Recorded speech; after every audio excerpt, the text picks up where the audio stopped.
Good morning, Blanchard brothers. Last night, Jim Phelps and his entire IMF team were eliminated on a mission to apprehend Alexander Golitsyn after he stole the CIA's knock list. It's come to our attention that the IMF may have a leak inside the department. Ethan Hunt, the team's point man, was the only survivor and is thought to be the mole we've been looking for. Hunt avoided capture after meeting with IMF Director Kittredge in Prague. Your mission, should you choose to accept it, is to track down Hunt, find out if he is indeed the mole, and recover the knock list. If you or any member of your team should become captured or killed, the Secretary will disavow any knowledge of your actions. Good luck. This message will self-destruct in 5 seconds.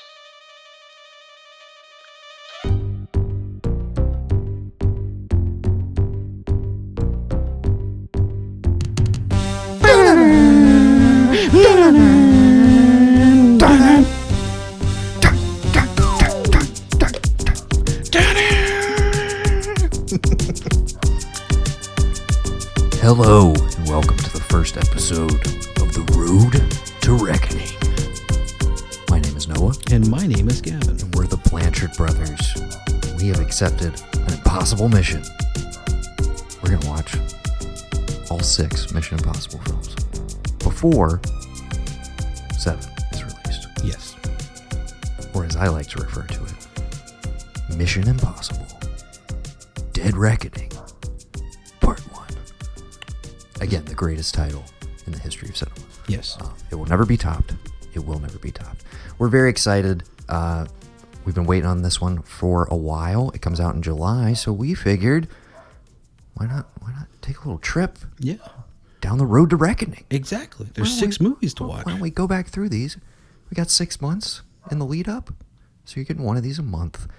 And if you want to get them a little earlier, you can head over to our Patreon, patreon.com/theark of E, become a subscriber, and you can get these episodes a whole month early. We'll have some special guests. We'll be forming our own IMF team as we go along, and we're going to be investigating what's the best in the franchise, what are our favorite moments, our favorite team members, favorite adversaries, favorite gadgets. And I want to answer the question, why this franchise? Like, why has it endured? Because, okay, obviously, the first one hits when we're kids, and I feel like we had a weird, there was a game attached to it, and this is a VHS classic, and also, yes, an N64 classic. I wanted to talk to you about the game at some point. We'll get into that. And it's just interesting that it was, for what the first film was, if there was a plan, in place to do more, how that all transpired. There's a lot of stuff that goes on behind the scenes with, Tom Cruise, as well as people who are coming in and out of directing, different actors, different, all that. So it's a fascinating franchise. Yeah, it is. Because I would argue people probably at some point were like, Ethan Hunt, James Bond, who do we like? Who's more realistic? Like, what do we do here? And, for what it has become to me, I would be interested to look at as we get maybe post 3, because there's obviously, the greatest James Bond movie of all time, GoldenEye, predates, the release of Mission Impossible. It's a bold statement. It's, come on, it brings everybody back around. Of your time, of our time, maybe. As a child. Yeah. Yes, of our childhood. For us, the Blanchard brothers who are taking this mission, yes, I feel like it's GoldenEye because it has a game and it reinvents and re-energizes this kind of stagnant franchise. GoldenEye's 95? Was that right? Yeah. Okay. And it the year right before this. Right. Obviously, this was in production before. Right. It's not it's not a chicken and the egg thing at all. Exactly. But, and if you want to get technical, Mission Impossible was a 60s TV show. Yes. Very much probably informed by the novels of Ian Fleming, possibly. Or it's definitely James Bond's this debonair dude. Well, we have a team of these guys who get this stuff done. You know what I mean? I guess I do want to ask that before we get into what this film franchise has become. Have you ever watched any of the show? Negative. Okay. Never seen an episode. Presumably it's on Paramount Plus right now. Is that right? Maybe. Does that sound right? I'm going to look it up. You vamp. But so Martin Landau's in there. Peter Graves. Yes. You ever seen A Grown Man Naked? I like movies about gladiators. Yeah. I forgot. Yeah, I forget about him. So the show ran from 66 to 73. Right. So that's successful. Yeah, back Peter then. Graves, That's Barbara appointment Bain, television. Greg Morris, Peter Lupus, Martin Landau, and Leonard Nimoy. Wow. Yeah. He was in another show, wasn't he? And I'm sure Or did he tons ever of find work other, after that? Who? Leonard Nimoy. Did he find? Oh no, he never worked He again? tanked. He did release that album about Bilbo Baggins. Right. Yeah. I always confuse Don't Leonard. think. I think he kind of fizzled. I on it. confuse Leonard Nimoy with Leonard Cohen all the time. They look similar to me in my mind's Okay. eye. Flip those careers. Let's Let's see what what happens happens there.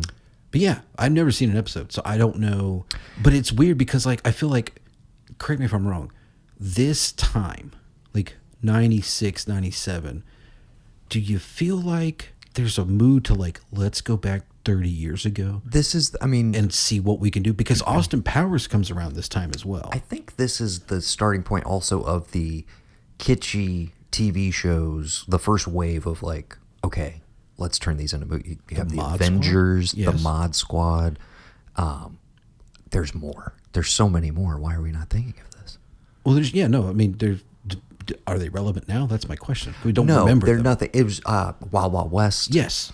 Austin Powers, again, not a series or not, but like in like Flint and like the Reaching other back kind, to that. the comedic spy genre thing. So that kind of booms here, like towards the end. I think this is the start point of it. Yeah. In my head. Yeah. Yeah. So no relation to the show. I don't even think I've seen a scene from it. you know. Probably not. Obviously, the theme song, I guess, is the only thing that's really retained, right? Right. And Jim Phelps, the character, that's Peter Graves in the series. Right. So that carries over.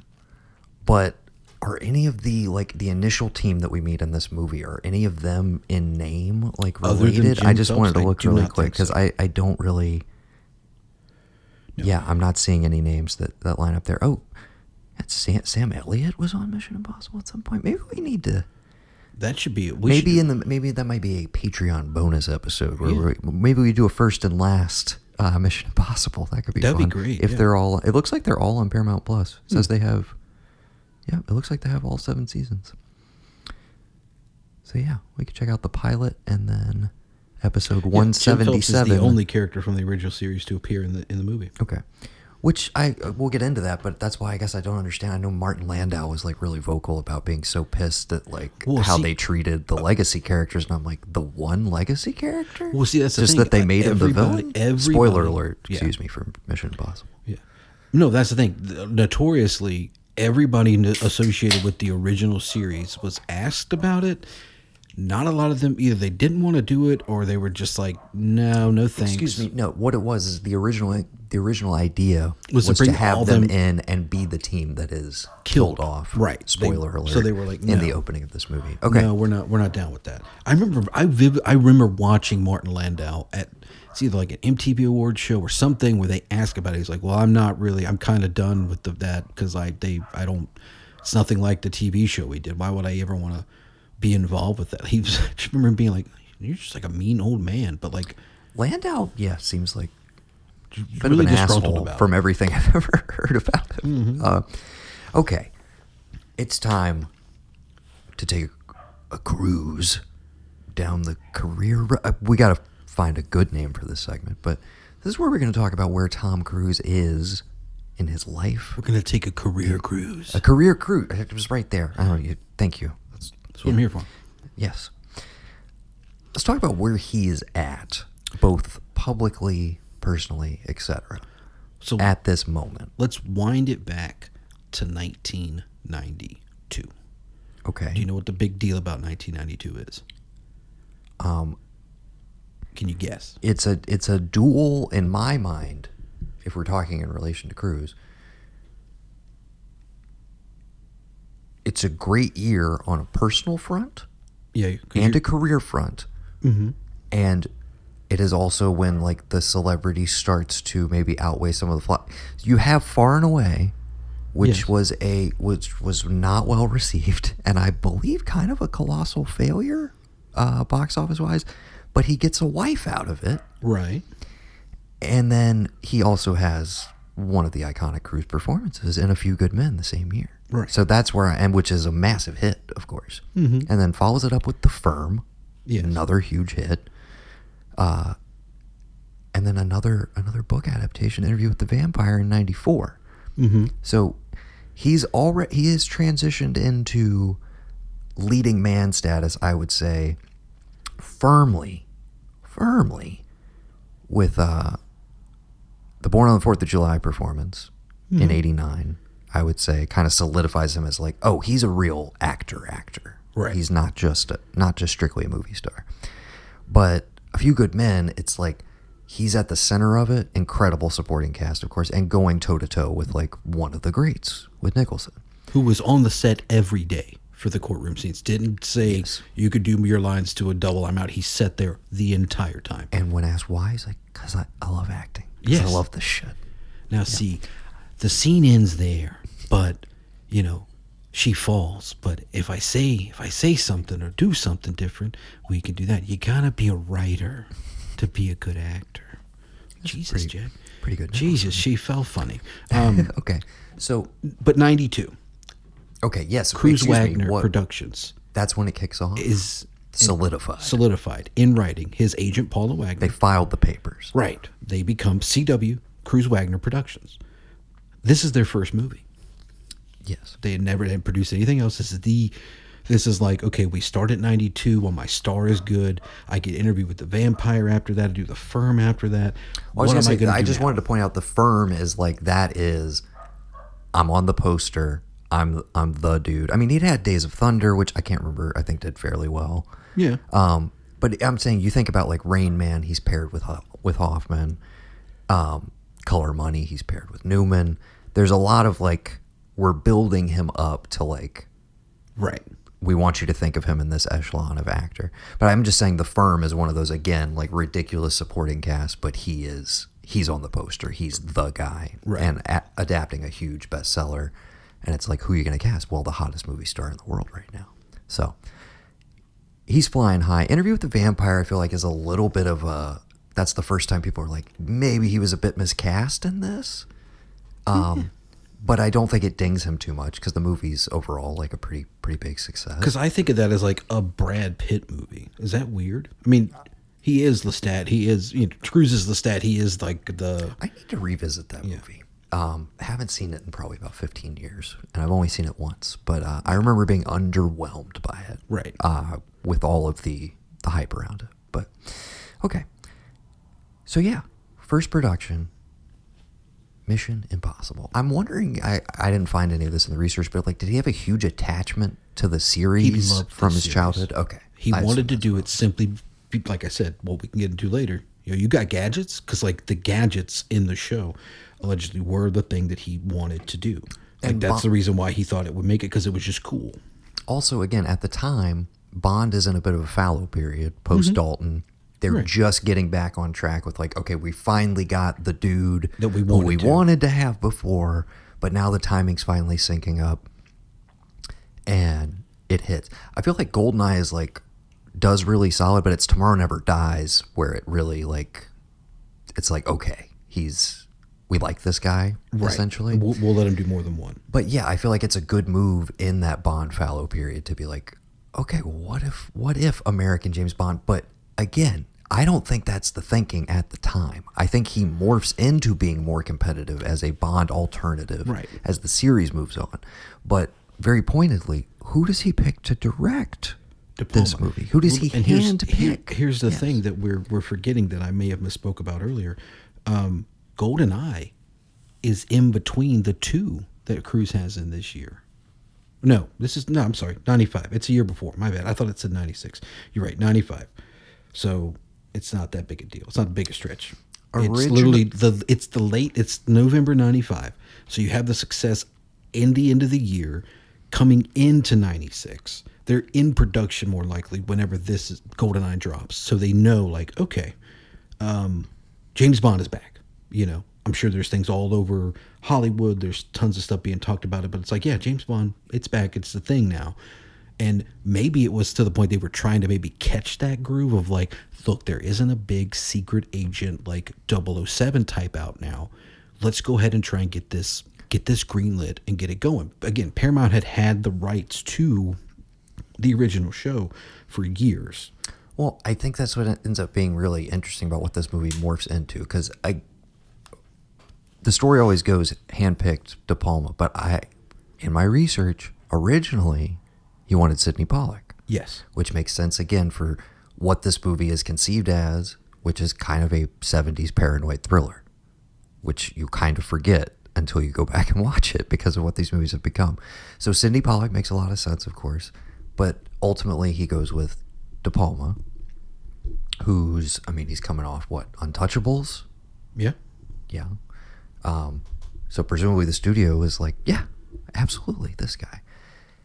And we're pretty, I mean, I think it's safe to say we're both pretty big De Palma fans. I would agree. Independently of this franchise. We've covered Scarface on a 2x2 retro review. Mm-hmm. I don't know if any other ones have come up. We talk about Carrie a lot. One of my favorite directors, but also somebody I am still in the process of catching up on everything because he has a pretty substantial career. And yeah, there's still several blind spots for me. A lot of them in the 80s, actually. But anyways, so that was my biggest thing coming back for this rewatch. This feels like a De Palma movie more than it feels like a Mission Impossible movie. Right. Or what you think of as a Mission Impossible movie now. Mm-hmm.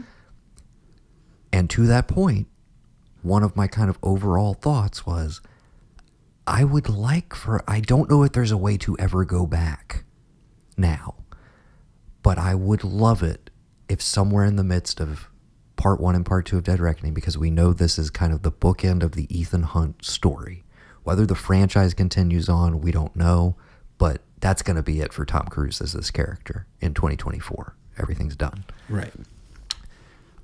I would like to see what several movies have kind of trended towards, these legacy sequels, and just like this has been in my head a lot with a lot of different projects I've been watching, but people who are kind of encompassing their entire careers within a story. I talked about it a little bit with Avatar: The Way of Water. It's kind of every James Cameron movie rolled into one. Mm-hmm. And to the degree that like Top Gun is a meta commentary on like Tom Cruise, the movie star, in addition to this character of Pete Maverick. I would like to see Dead Reckoning Part 1 and 2 maybe reflect a little bit of the history of the franchise in and of itself. And to that point, do you think there's a way for us to ever get back to this, what I think is like truly well done paranoid thriller territory? Because I think that's something that like has been completely absent of any of the sequels, essentially. But do you think there's a way to get back to like a ground level spycraft, moodier? Is that something you would want? Do you think there's a way to bring that in? I only say that because, of course, we've seen Kittredge in the trailer, and so part of me is like, well, if we're circling back to include characters from 1, are we gonna bring a little bit of the De Palma touch to it, either stylistically or tonally? I'm curious because we'll go ahead and say it up top here. This is the only movie where Ethan Hunt does not fire a gun. Does not fire a weapon at all. It's very... And in fact, this is the only movie where he is not on... Well, he takes a mission, but it's not him. He's just a team guy. He's not even... It's essentially, he's just a team guy. Check this out. He's dealing with the fallout of this mission going wrong. Right. You could have called this movie Mission Impossible. And allegedly... You could call them all Mission Impossible Fallout. Right. And apparently, my hot take. What I read was that there is more in the dialogue. You're supposed to get a little hint of it at the very beginning, where Ethan is making fun of Claire's coffee. Yes. That's like a metaphor for like, yeah, Jim, you weren't around, and like me and Claire, there was like a tension build-up thing. Okay, okay. Before we get into, because we were talking to Palma, and we got to get into some of the psychosexual nature of this movie, which I did not pick up on at all as a child. No. Completely flew over my head. Before we do that, do you want to go? Should we lay out some plot time? Yes. We're not going to go beat by beat, but then we'll get into the categories. But yes, please let everybody know what happens in this lovely, lovely film. Right. That spoiler alert, This movie fucking rules, dude. Yes. Go ahead. So we get the theme that like basically runs through most spy movies, it seems like nowadays, is there's always something else that was going on beforehand that you don't know everything about, but you see the end of. So we get the whole like, you know, they're talking the cold open. There's a woman dead. You don't know what's going on, and of course, you got Emilio Estevez out the gate. You're like, what is Emilio doing here? He's on the computer. And you're like, who's this gross looking dude with a mustache, and why does he vaguely look like Tom Cruise? Right. What's going on? And you know, it's a very stark way to open this. Again, if you're now, see, my thing is, if you're a fan, if you love Mission Impossible, you know what it is. Seeing the face mask come off and seeing like the thing go down, you're like, of course, that's I'm back in the show. And so, straight from that, we get, you know, the theme, lighting the fuse, and we get the shots, like, which is one of my favorite trademark of like runners through the whole here's what you're going to franchise. see. And I think that's one of the things preserved from the show, right? Right. They would show you bits of the episode. Little bits and pieces of the episode you're about to watch. And again, that was sort of, as this evolved, kind of what they've said is like they want the thing to be. Is like each movie is just like another episode. You're going to see a little bit beforehand, and you're going to get into it and figure it out. So we get into it, and we realize that we got John Voight, great actor. He Okay. One of the greats. If not, he gave us great human being as well. Really fond of his politics. Yes, really great. Really, he really stands for what I believe. He stands where we all should stand on everything. You know, just I think this and Anaconda, two great performances. Probably the best he's ever done. But yes, art and artist, great actor. Yeah, great actor. Unequivocally. Yeah, Go ahead.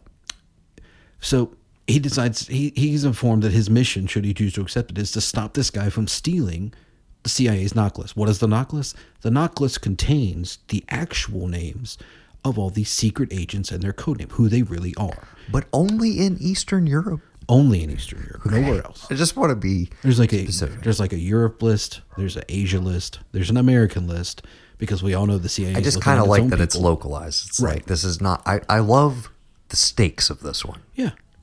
Yes. This is like, it's not the world's ending. The world is ending for our spies if this list gets out in the open. Right. Continue. You know? So they've already assembled a team for him, basically. You get the idea. He's worked with these people before. Right. Their mission ensues, and it all goes to hell. Yeah. Every member, except for, as stated, the point man, Ethan Hunt, is killed, including Phelps himself. My team is dead! They're all dead! So, after that, he's reporting in and realizes, wait a minute, there's an IMF director in Prague right now. What? And it basically turns out that they think that Ethan Hunt is responsible for all of this. They've been looking for a mole inside the IMF, and he's it, baby.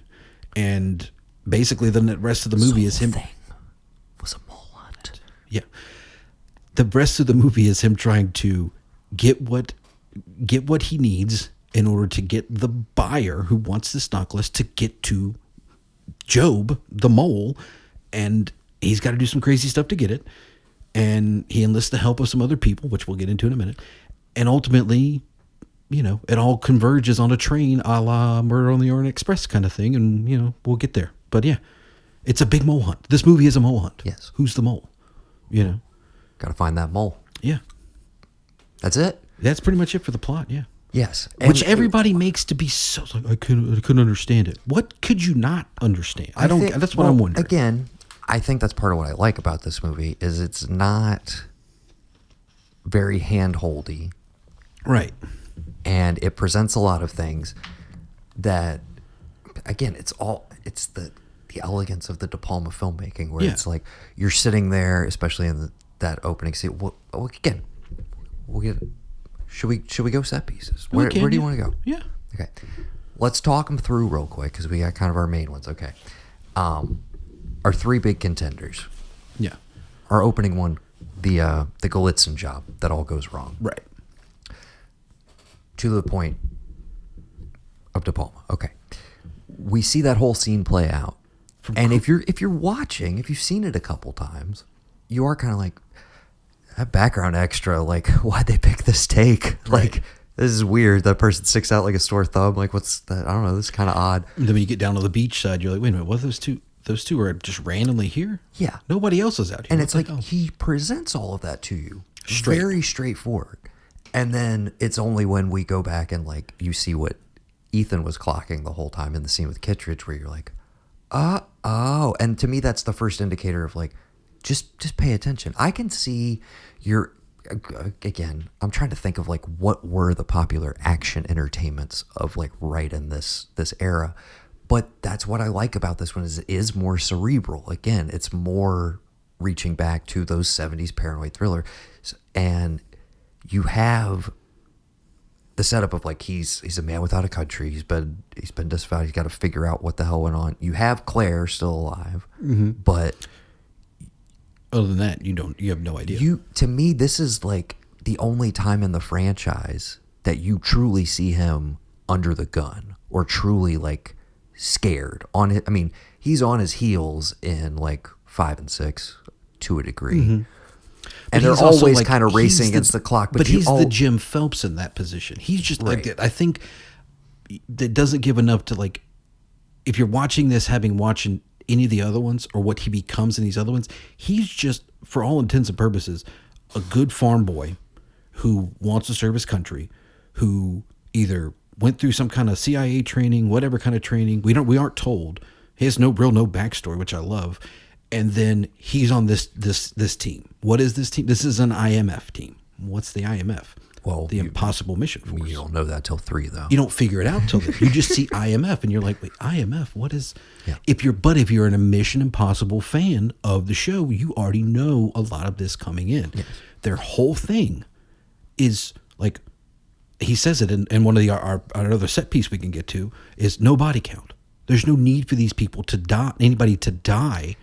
And So we're gonna do this thing that could be no one could ever think of doing.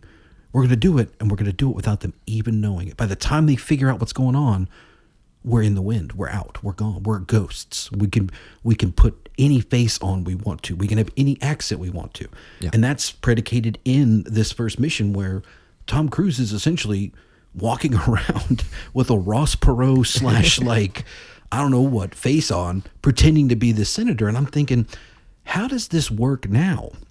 And you're like, well, it's pre-internet. It's pre-social media. If he's at this event as a senator, but the real senator is fly fishing somewhere in Wyoming. So it's the perfect cover. No one's going to be able to know that it's not him. You know what I mean? It's some of these things that only work now. There's cell phones are very ancient in this movie. I love looking at them, how they work in this movie. It's before they fully lean into the mask, the face maker of it all, which they really start hitting hard in 2. Right. And then I think they get more creative with in the later ones. Right.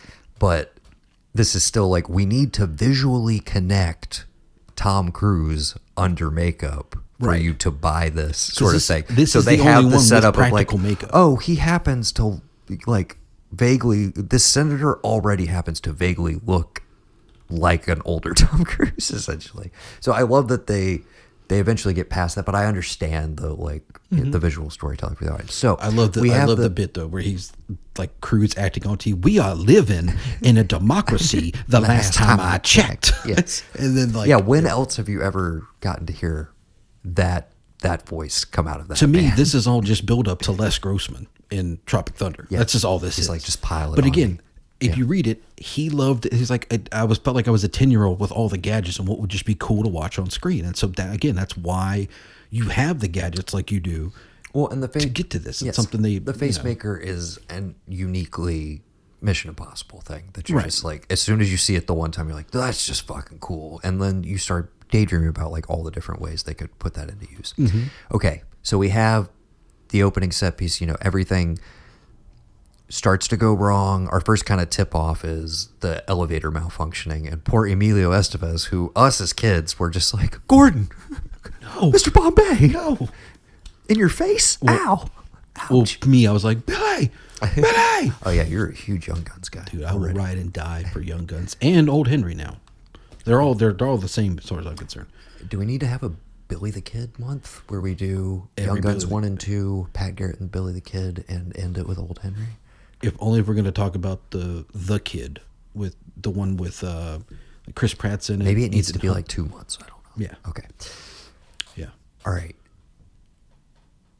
Things start falling apart. Him and Kristen Scott Thomas, they have the start of the like weird sexual. Well, it kind of starts in the first scene with the look between Claire and Ethan, like after they get the dude out, like, did we get him and everything? You're kind of already like, what's going on between these two? Right. And then when they introduce, like, wait, she's fucking John Voight? Like, what? That's his wife? You're What the like, fuck? You're also like, how is this allowed? What- Also, yeah, in you're what- like, you're in what allowed to just agency like, are you allowed start to like your wife and you are on the same, like, do they conflict of interest at best, but like imagine what could happen. Well, that's wink what- wink. Right, exactly. Yeah. Yeah. We have different rules in the IMF. Right. We fuck who we want. Anyways.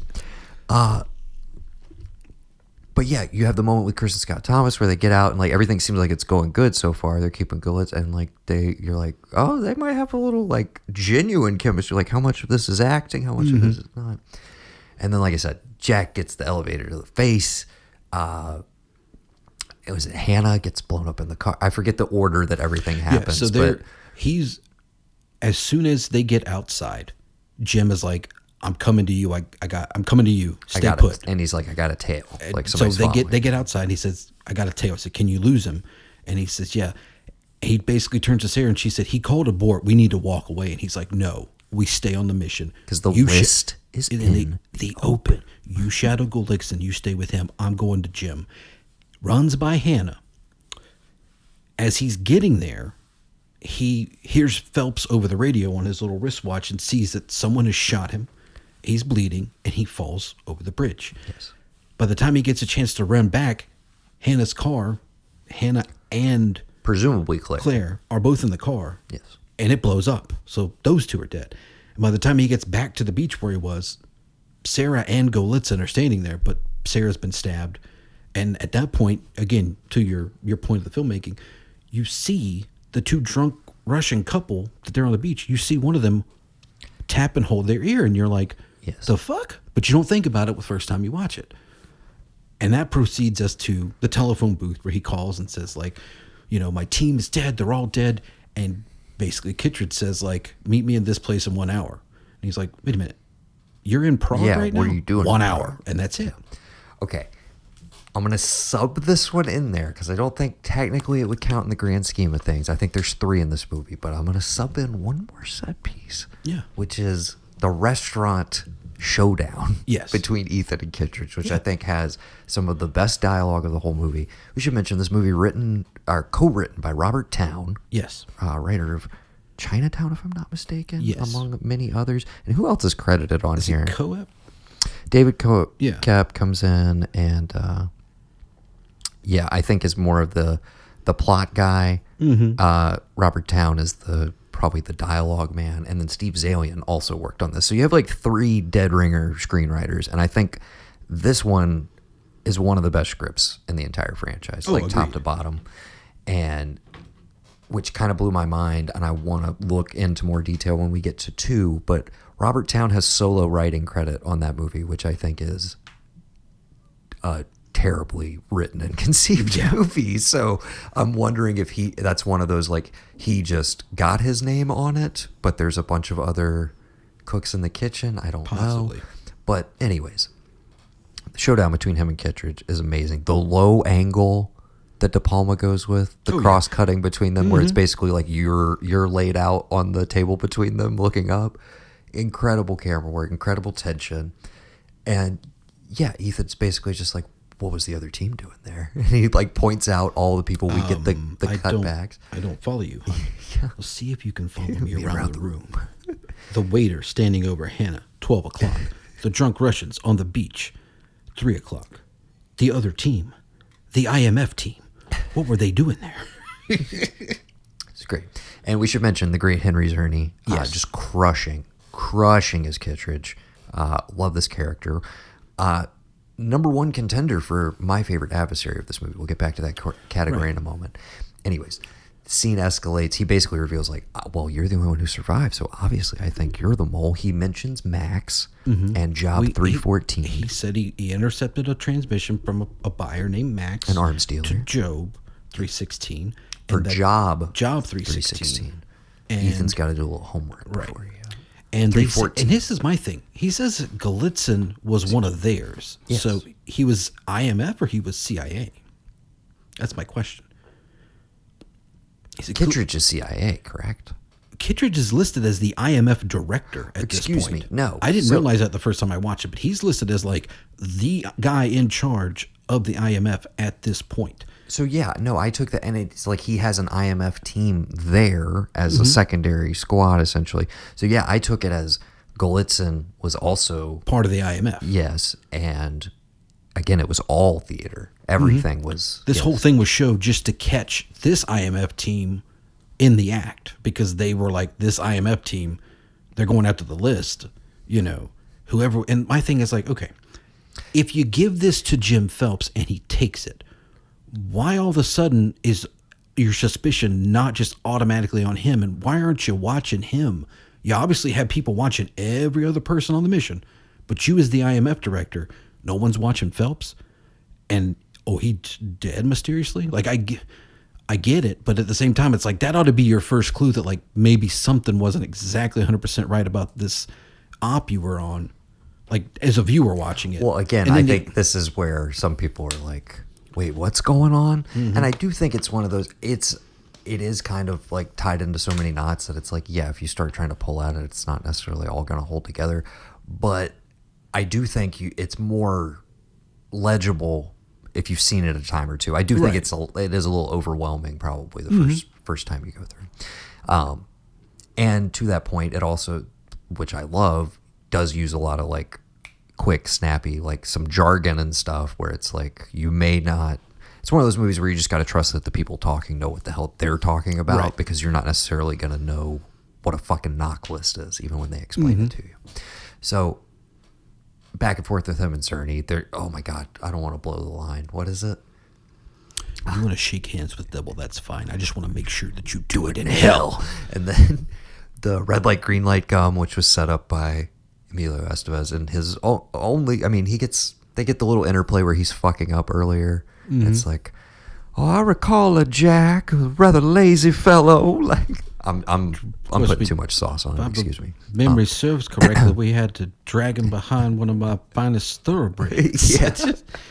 Easy, Foghorn Leghorn. I'm working on it. Yes, I told you off mic, but I was like, all of that interplay. Like, as a child, I didn't get any of that. Like, I didn't get that there was this whole tension of like, you got to get the files through something that is a hallmark of the series at this point. Of always the tech guy last second has to get them something. They have to hit something before they can go through a scanner or this or that or whatever. It's like, it's one of the most reliable gags in all of these. And yet the first time I saw it as a kid, I was like, I didn't understand that he was talking to Emilio Estevez. I didn't know what was going on. I didn't get it. I also didn't get this, like I said, the sexual tension between him and Kristen Scott Thomas, and then whatever the fuck is going on between him and Claire. We'll get to that in a second. So he does the gum, hasta lasagna, don't get any on ya, blows up the aquarium, runs out of the front. First time we really get to see him run this movie, which is great. It's up there. Yeah, no. But I think there's a clear winner. It's the Langley heist. Yeah. It's gotta be. It's iconic. Yeah. More so than the ending on the train. Yeah. But I will say, I was surprised how well the final set piece held up. Okay. The Langley heist. So let's talk about where we're at in the plot. From leaving there, he does discover that like Max Job email.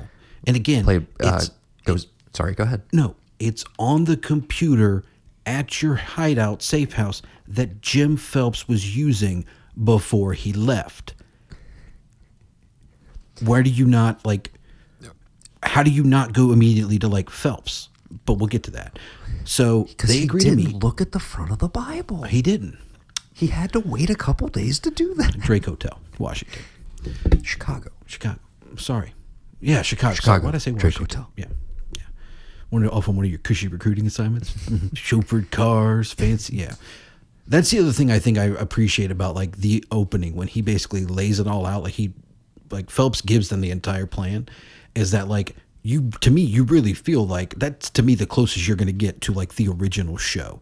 They're all there, they're talking, they're going back and forth, bantering, all that kind of stuff. I liked that aspect of it. I could appreciate that because it did make me feel when these characters started popping off left and right. I was like, oh fuck, oh shit, and then you realize like Hannah has like 2 words of dialogue that she says, and you're like, well, damn, all right. So he figures out Max, the buyer, and basically says like, oh, by the way, that shit you got, the knock list, whatever, that's a fake. It ain't real. It's designed to like when you boot it up, they gonna know where you at, player. Like, what are you doing?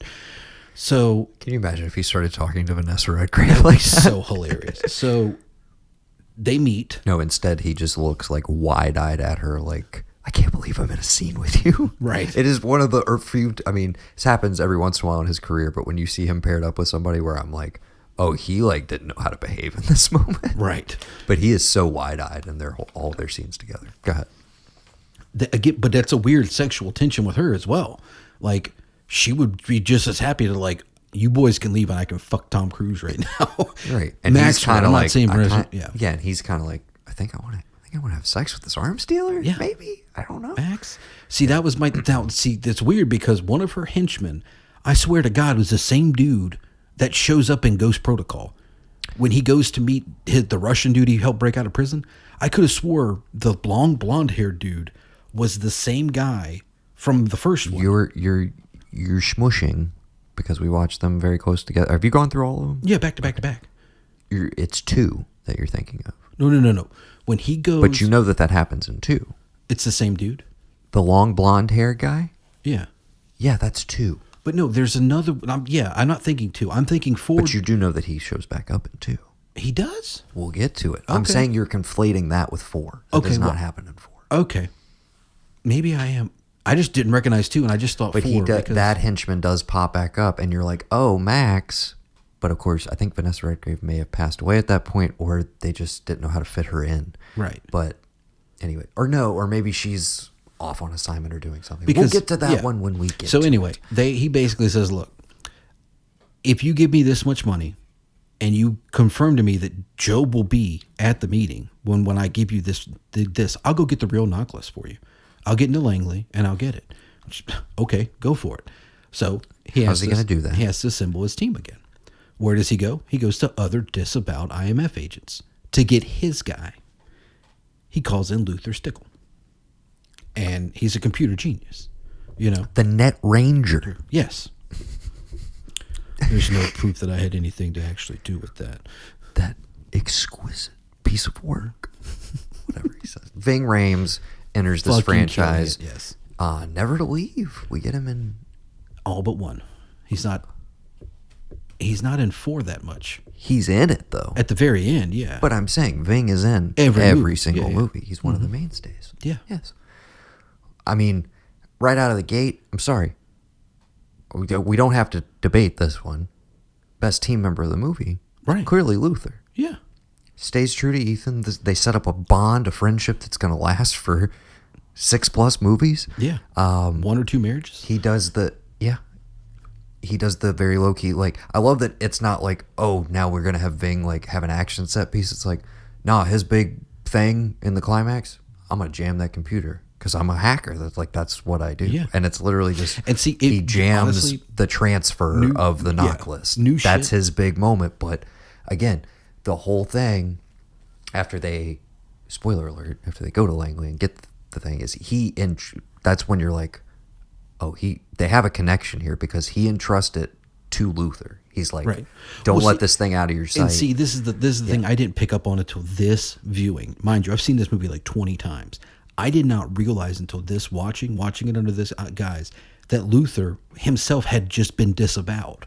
Mm-hmm. I didn't realize he pulled from that because Claire brings in Krieger. Right. My favorite. Jean Reno. I mean, could you do any better for like a fucking perfect French bad guy. Yeah. I mean, you've already got the professional that's either gonna come out or has already come out. I can't remember what it. 96 as well, I think. You know, it's Leon. I don't know when it drops, but yeah. But then you turn around 3 years later and you have him in the best performance he's ever given in Ronin. He's just the fucking dude in Ronin, which I don't know if we've talked about. We need to talk about that movie. We've definitely talked about it, but we haven't done an episode. We need to do. It'd be great. That'd be a great 2x2. Or Renault Reloaded. Sorry. Think about it. You got the big blue. Renault Rewind. God, Yeah. Rewinding Renault. There you go. Bam. Yeah. So that's who Claire picks. And at the time you're like, you know, because after they get in and they steal it, she's like, my bad. He was my call. And I never picked up on that until this time too. And I'm like, oh, wait a minute. He was her call. So he wasn't disavowed either. Interesting. So, but it does start another trend. I think we see through the rest of it is I'm going to tell you what's going on while we see it going on, us doing it. Oh, it's the best. And then we'll smash cut into us doing it and I'll stop talking. Yeah. You know? I mean, that's the genius of these movies is it becomes just a series of amazing setups and payoffs where it's like, we're going to tell you how this thing is supposed to go down. How impossible it is. We're going to explain it to you super clearly. We may yada yada some things, but like we're going to lay it all out for you so that then when we're in the moment and progressively through the series, you see, I mean, the magic of these movies is we've got the plan. We have the way to execute the impossible mission. And then while we're in the midst of it, a bunch of shit's going to go wrong and we're going to have to improvise. Right. That's the best bits of all of these movies is like, wait, oh my God, this was not supposed to go this way. Right. And then the invention in the moment. That's what keeps us hooked. That's why we keep coming back. That's why there are going to be 8 of these. Right. Okay. The Langley heist. Yes. William Donlow, who's having a rough day, throwing up, probably shitting his brains out. They're kind of polite about not showing that, but I always like to assume that it's coming out of both ends. Yeah. I don't know. I just remember her squirting, using the pen to like squirt that into his coffee, and just like, I was like, is that just like eye drops or something? Like, Probably. Is it that simple? It's not like some special IMF solution. It's like, no, it's just eye drops. Yeah. Just filled up a squirter full. But yeah, the cut in of like, they're setting up how to do it. They go in, as you mentioned. Renault immediately is like, oh, this guy spotted us. I'm gonna ice him with this knife. A knife that, again, he shows it to you plain as day in that scene. There's a giant shot of it when Cruz stops him and slams it up against the wall. 0 body count. We'll see. Yeah. But we see, I mean, we've seen that knife before. The knife is so prominent, but again, you don't realize you wait don't a minute, connect it in your head until they show when it to he's you. on the beach and he's like, and he's got the knife in his hand. I'm like, oh, you idiot! That's your DNA. Like they got you now, bitch. Exactly. That's your fingerprints. Yeah. But like, you don't. Your mind is not keying on the fact. Wait a minute, it's the same looking knife. What the fuck?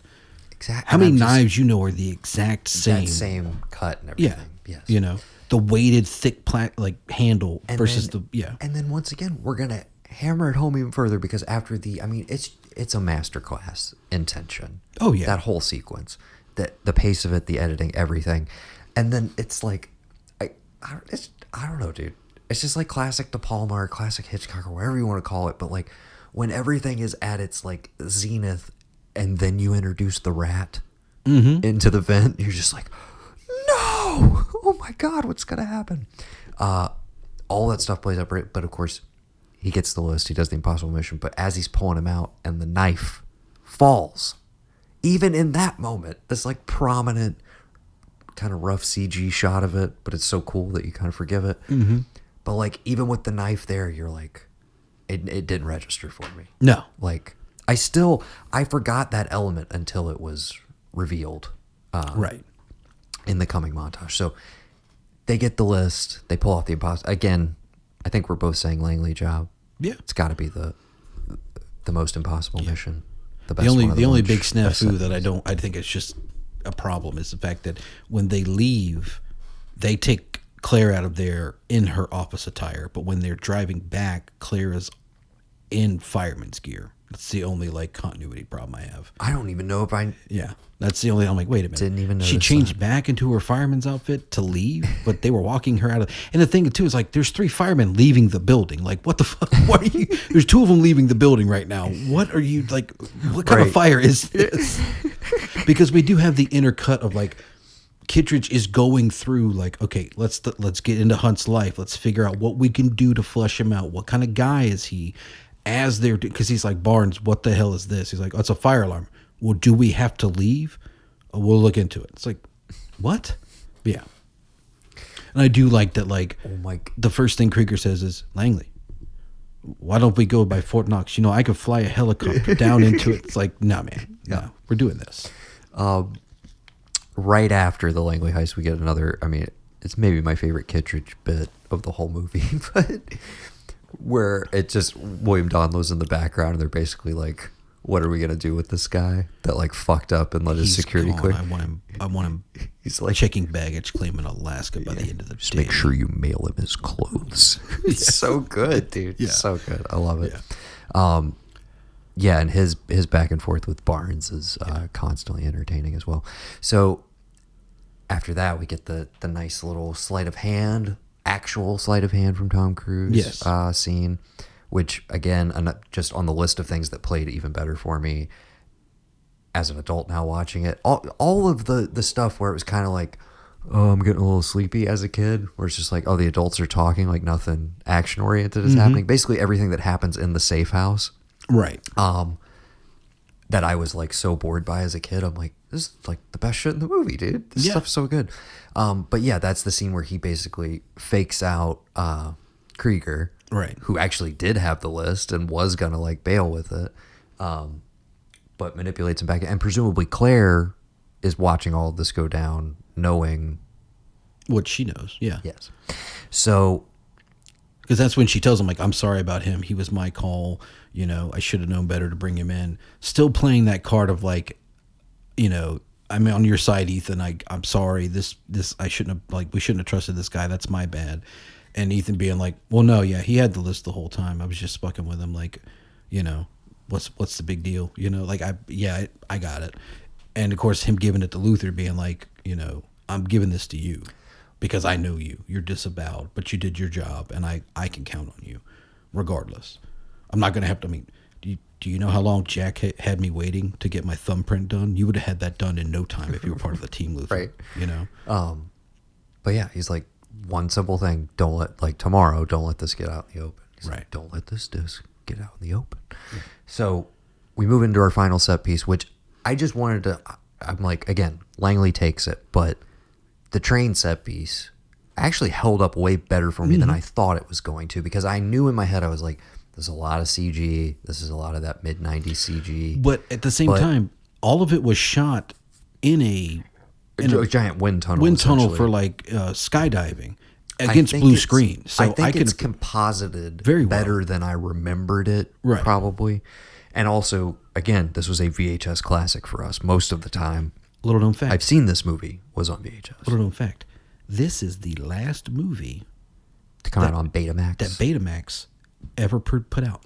It is also the first film to ever be released on 3,000 screens. Now that's a low number, but it's the first movie in history to ever be released on 3,000 screens in a theater. Well, and I wanted to ask you about that before, like, we probably should have done this at the top, but like, why did we own this? Is this a mom pick? I think we rented it. Or did we? I mean, we have a hard copy VHS of it. Right. But I feel like it's, I guess I want to ask Mom. She's a Cruise fan, I think. Or at least was at the time, maybe more so. Or I guess my question was this movie just such a massive event kind of thing that it's like everybody was kind of checking it out? Or did she have a memory of the series? And possibly. So she was like, oh, I'll go check that out. That seems cool. Well, it's weird because like this I would want to, definitely we should ask Mom about this one in particular. Mainly because we're in Japan in August of 94. Okay.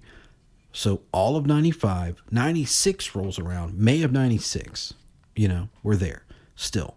And I'm wondering how exactly, because I think maybe we went back that November. I don't know. But I'm wondering where that came in the zeitgeist. I don't remember them going to see it in theaters. I just remember us having a VHS. Right. And it just being one of those movies. Right. I don't know why, though. Yeah.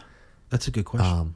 I'm curious. VHS investigation time. That's what I was going to say. If anything, I think it's something that like maybe mom rented at some point, liked, and then bought. And it was like, it's PG-13. The boys can watch this. And it's like, they're not going to pick up one. Like, we got to settle this right now. Was he fucking Claire or not? I say he was. There's the one scene where he comes back to her. Right. After he's met Phelps again. And Phelps has told him, like... And she's like, takes his hand. And it's like very intimate. But I just don't know, man. It's purposefully left vague. But then the implication in the final train sequence, when, spoiler alert, he basically outs Phelps with the glasses, broadcasts everything, saves the day, but then has to deal with the aftermath. But there's this moment where he could very clearly and easily kill Ethan, but he chooses to shoot Claire, and it seems like it's out of no other motivation than, I'm pretty sure you fucked him while I was gone, faking my death. Right. And it's like, but didn't you want her to do that? Like, wasn't that part of the plan? I don't know. I feel like I was kind of like, is this your kink? Like, is this something you guys like to do? Like, I'm wondering because, like, Emmanuel Hébert is so, like, the age gap. Maybe it's just visually the age gap. Like, maybe Voight wasn't that much older than her. Maybe it was like 10 years and it's not that crazy. But I don't even know if that registered as a child that these two are supposed to be married. Like, I was just like, oh, there's a pretty lady. There's Tom Cruise. She clearly must be the girl he's supposed to get with by the end of this. None of that tension of like, this is my dead boss's wife. None of that was in my head until this viewing, honestly. And you are, from the get-go, rightfully so. When she shows up, he's already had a vision of like Phelps as a ghost, essentially. Right. Coming in there, and then it actually turns out to be her. So I do like that element too of like getting inside his psyche a little bit and how like spinny. And again, this is the most like out there you ever really see the Ethan Hunt character, the most out of control, the most scared. Yeah. Okay. Sorry. Apparently, you're looking up details. What's going on? Apparently, in an interview with this is apparently with De Palma, if I'm not mistaken. It says, the question is asked, did Claire and Ethan sleep together? And he said, yes, there's a love scene on the train after they recruit disavowed agents Luther and Krieger. So I guess Krieger was disavowed too. I didn't realize that.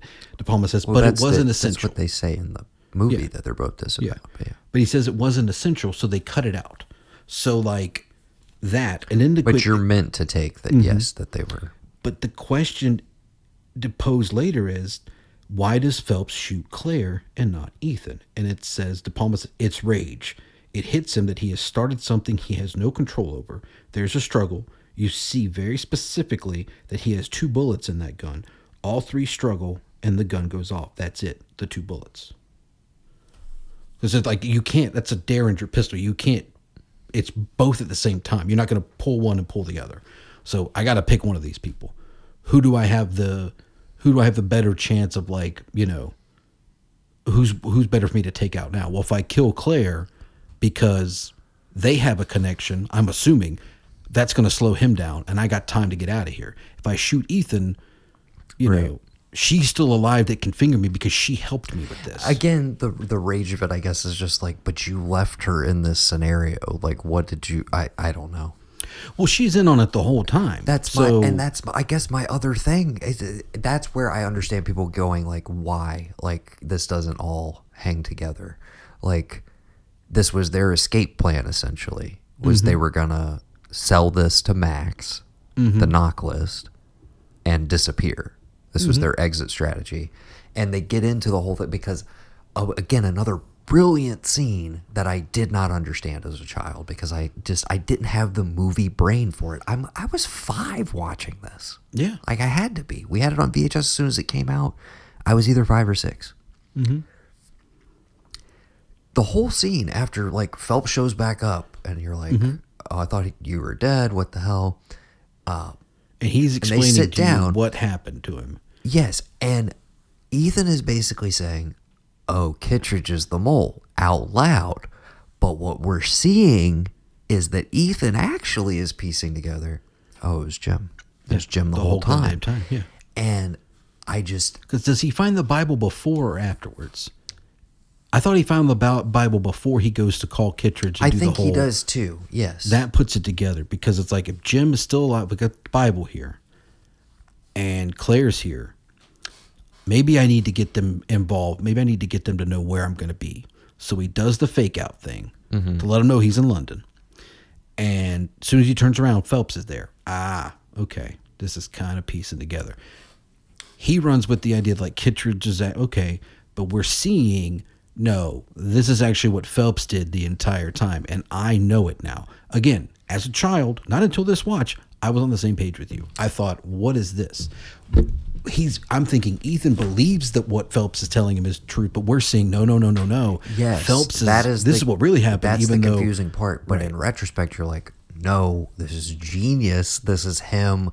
This is the spycraft thing. This is the like not showing all your cards element. That again, I'm saying I want us to get a little bit more of this back in these like incredible just action spectaculars, which I love. I love this whole franchise. But I would like to maybe even just for an act, to dial it back to like, maybe some Tinker Tailor Soldier Spy sort of shit as opposed to more broad. But so that again, all of this was just like I loved this movie as a kid for what I thought it was. I love it even more now for all the other things that it always was in the first place that I just did not process. And again, is so vastly different from everything else that comes after it. The final train set piece, I mean, it's iconic. How did you... Okay, this is a great time to talk about the video game. How closely does the video game mirror the plot of the movie, and how the hell did they do the train sequence? Like, do you remember what you play through in that segment? I remember getting the knock list. I remember the whole... You kind of play the whole... I know you play the whole opening set piece of, like, the job that goes wrong. Right. I'm sure there's the Langley heist in there. I watched somebody's playthrough of it recently, like scrubbed through it. But I don't know if I saw whatever happens on the train or how they recreate that. But I do remember there's a lot of, like, actually using the facemaker, right? There were weapons, but it was not a shooty game. As I remember, it was way more mission based, like truly objective based. Go to this point, do this thing, to all add up to a cool heist.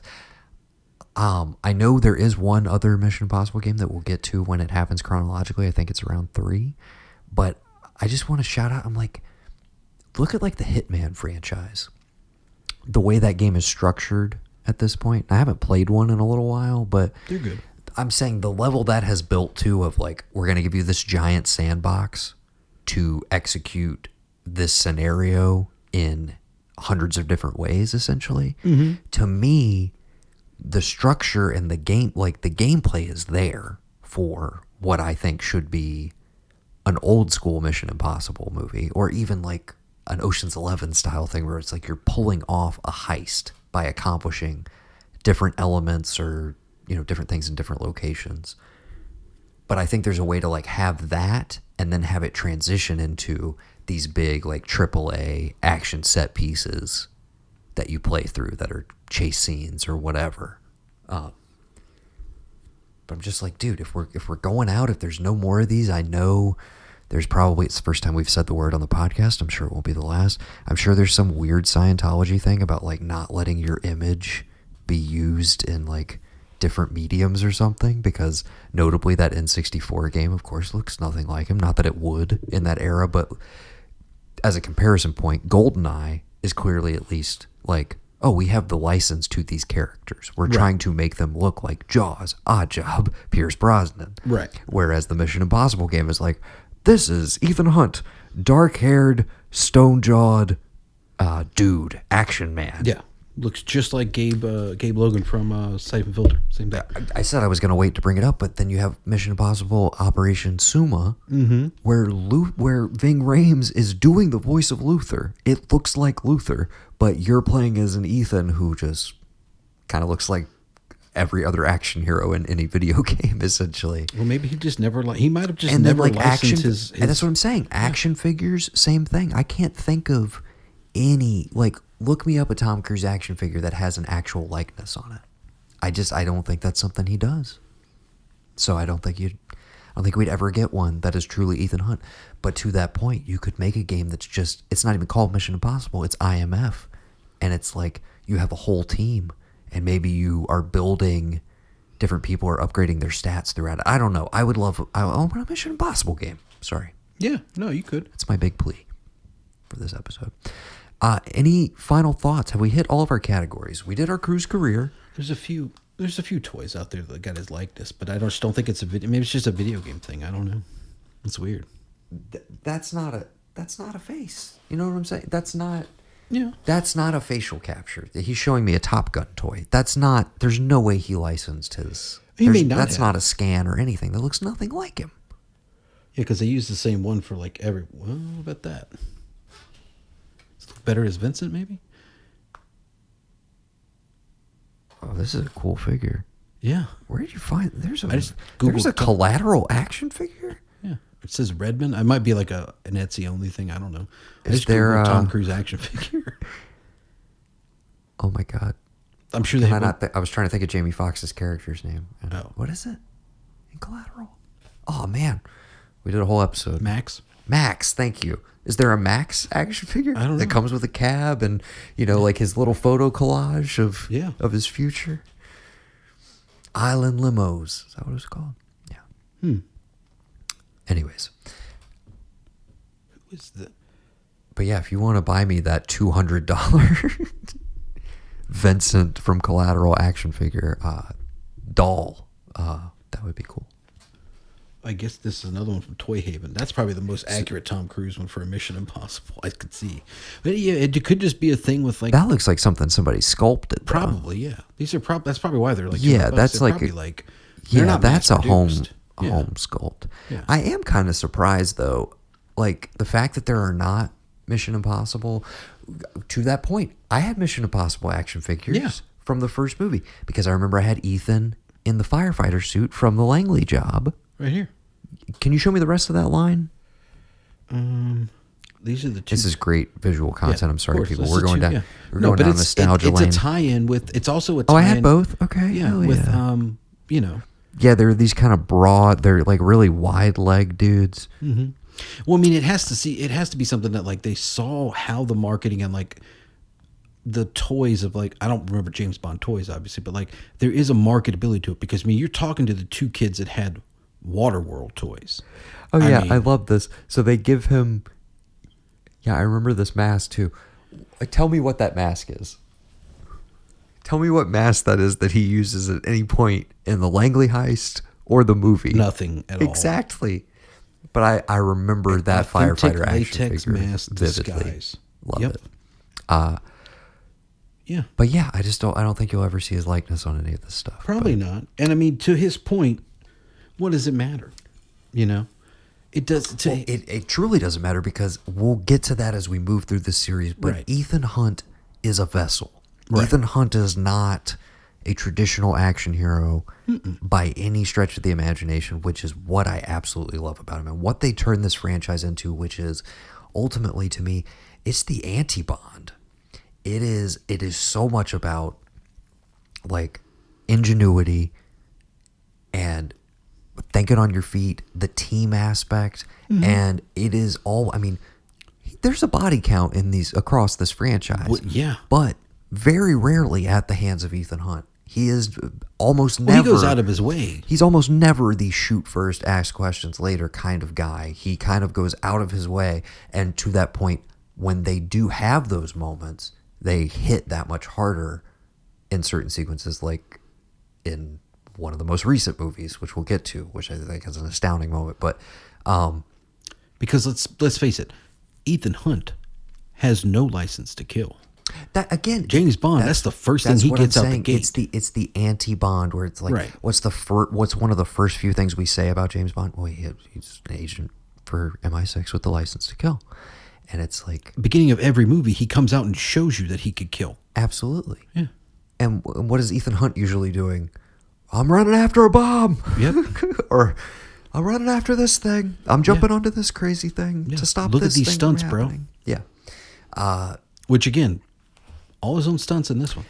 Well, yeah, and I think from the get-go here, I mean, this is not in that mold at all. Again, this is way closer, performance-wise even, to like Redford in 3 Days of the Condor. Yeah. That's the thing I kept thinking of when I was watching this. I was like, this is way more in that mold. So it is very interesting to see when we get to MI2 a mere 4 years later, what a difference a director and a few years can make, because we'll get to it.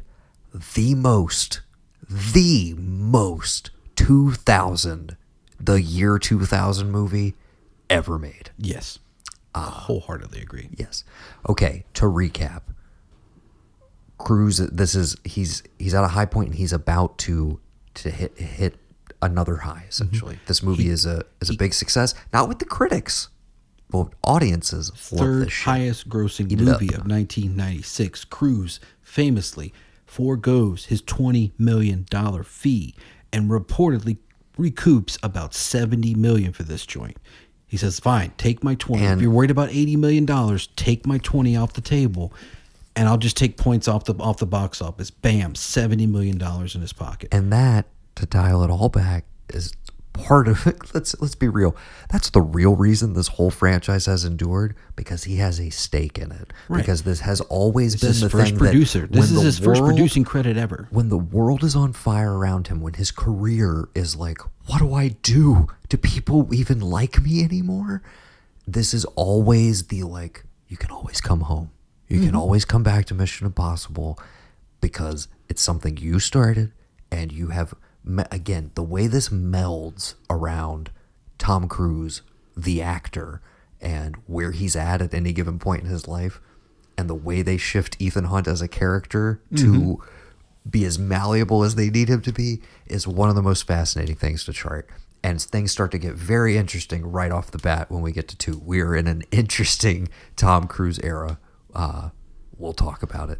Stick around if you want to. We're also in a very different action era, I will argue, as well. Oh, there's a ton shift of has that happened. to get to A shift when we has get into happened, there. 100%. To recap real quick, that was Cruise's career. Our number one teammate, Luther Stickle. Yes. I venture to guess he might take the slot in quite a few movies. We'll see how this goes. It could be said that, yes. Our adversary. I liked Voight, but again,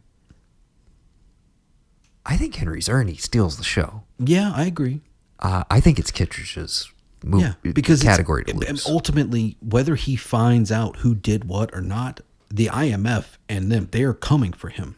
Yes. It's not so much like he toys with his adversary. The meeting with the gum, and then which the gum does. We forget the gum. I love the gum coming back into play at the end. Red light, green light, and just slaps it on the helicopter, and just that explosion slash like and of course the like, oh wow, is the propeller gonna right underneath the chin. that's just good shit. Yeah, that's just good shit. That's how you make a movie. Another De Palma thing, of course, apparently the ending of this was supposed to be way more low key and like a dramatic scene or whatever. And you would think that it's like, oh, the studio had the note of, no, we need something bigger. But no, it was De Palma who was like, nah, I need like a couple more mil because I want to do this whole train thing. And the studio was like, that's ridiculous. And he's like, but we need like, the movie needs it. It needs like a big final thing. And what does everybody remember from this movie? They remember him hanging from the ceiling in Langley, and they remember that shot of him exploding, like in the train tunnel or holding onto the train for dear life. Staples of the franchise, as far as I'm concerned. That's it. It's those two images, and it's like he knew he needed it. He crushed it with the set piece. And again, it's not. It feels like maybe the least De Palma thing, but then when you think about he's a weird crowd pleaser. He really is. Like, he knows how to give setup and payoff to an audience where you're just like, hell yeah. And that sequence does it. But the chopper blade is just a chef's kiss where you're like, that close. Yep. It's good stuff. And of course, we end with a nice little goodbye between him and Luther, and the implication that now he is in the Jim Phelps position and receives a new mission. Right. Not the mission that we'll get to next time, but, What if? Here's a thought. Okay. No. What if that second mission has something to do with Dead Reckoning? Maybe. What if the second mission would you prefer the cinema of the Pacific or whatever Does she say that you... Or no, she says a different place. What does she say? I can't remember. The Caribbean? I think she says the Caribbean. What if that mission... Because when we come back, we don't have the same IMF director. We've never really gone... What if that tropical? Mission, right. I'm saying, this second mission that he takes after the first mission in his Jim Phelps role, he succeeds and goes on vacation. But what if whatever happened on that mission is what's going on with Dead Reckoning? That would be a perfect tie-in. Well, don't you think? Just Kittredge coming back into Dead Reckoning, I'm like, is he some sort of rogue dude who's now the villain? Or maybe he has to be the director again because, unfortunately, we'll get there. We're going to burn through a lot of directors over the next couple of movies. That is probably the worst position to be in. It's like, well, we need you to go run the IMF. Do I have to? Can you give it to someone else, please? It's a great position to be in if you're a legacy character actor who's just like, yeah, I'll take a paycheck for 4 or 5 scenes. Yeah, pay me $10 million to be in your movie, because the list of IMF directors is stacked from this point forward. We'll get into it. Okay. Langley Heist, Luther, Kittredge. We hit everything? Yeah. And we talked about Crew's career. Those are our 3 big categories.